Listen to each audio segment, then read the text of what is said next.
Инсулинийг бууруулах арга.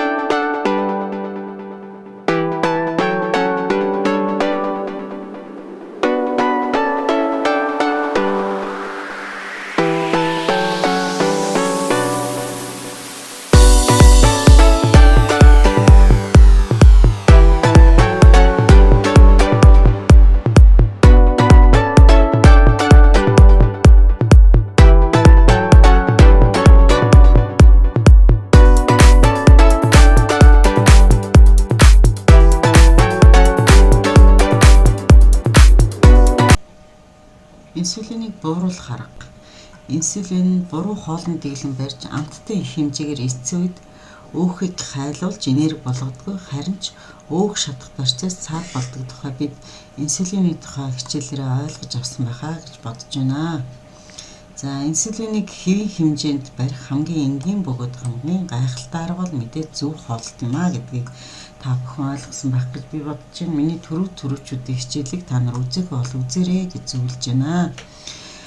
Гэвч энэ ч бас нэг юм байна. Хичнээн зөв хооллоод чин хасагдахгүй, хоолныхаа калорийг хасаад чин хайж чадахгүй байвал одоо яах вэ? Зөв хооллолтоор хооллоод байхад чин хайж чадахгүй. Гэвч сахарын шинжилгээ цусан дахь сахарын хэмжээг үзүүлэхээр бас хэвийн гэсэн ийм юу гараад байвал одоо яах вэ? Амттан идэхгүй, газ дандаа уухгүй бүх зүйлийг яг зөв номынхын дагуу хийсээр байтал жинчин маш бага гасагдаад ер нь л жинчинд оошилж өгөхгүй зовоогоод байгаа тийм асуудал байна уу? Тэгвэл одоо наашаа анхаарлаа хандуулаарай.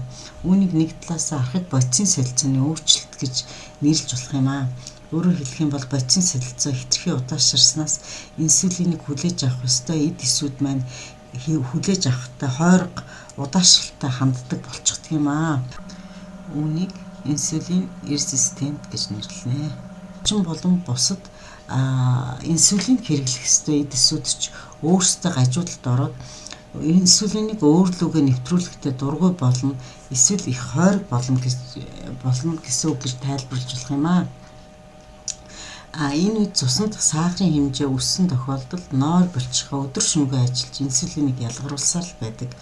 Харин инсулинийг яг авч хэрэглэх ёстой булчин ба эд эсүүд нь үүнд маш хойрог ханддаг болчихдог. Энэ үеийг чихрийн шижингийн эхний үеч гэж ойлгож болно.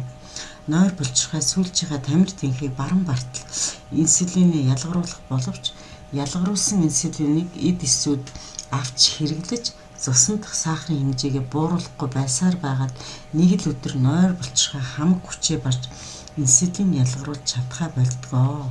Өөрөөр хэлбэл нойр булчирхайг дахиж байгаа морьтой зүүрлэх юм бол өдөр шөнөгүй бахар татлаа дахиж байгаа гэсэн үг л дээ. Яг энэ үед чи сахарын шинжилгээ өгөх юм бол сахарын шинжилгээ ч юм уу хэвийн гарна. Яагаад гэвэл цусан дахь сахарын хэмжээ чи хэвийн байгаа учраас. Гэхдээ чи хичнээн зөв хооллоод чин хасагдахгүй байгаа бол чиний бие ийм байдалд бас байж авах магадaltaй шүү. Гэхдээ энэ процесс хүнээс шалтгаалаас 5-10 жил магадгүй 20 жил үргэлжлэх магадaltaй байдаг. Инсулин цуснд их хэмжээтэй үед нойр булчирхай инсулиныг шахсаар л байна. Гэвч чин хасагдахгүй. Учир нь инсулин их хэмжээтэй байгаа учраас өөх шатах үйл явцыг бариад байгаа юм аа.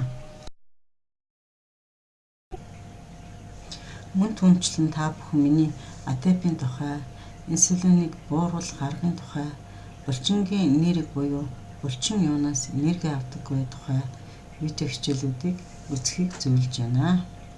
За, миний хичээл таалагдсан бол лайк, таалагдаагүй бол дизлайк, олон хүнд энэ мэдлэг тус болоосоо гэж хүсэж байл шеэр хийж түгээнэ үү.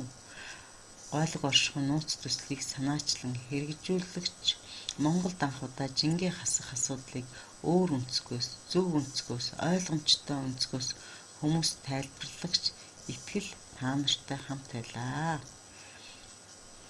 Миний утас 99 10 58 54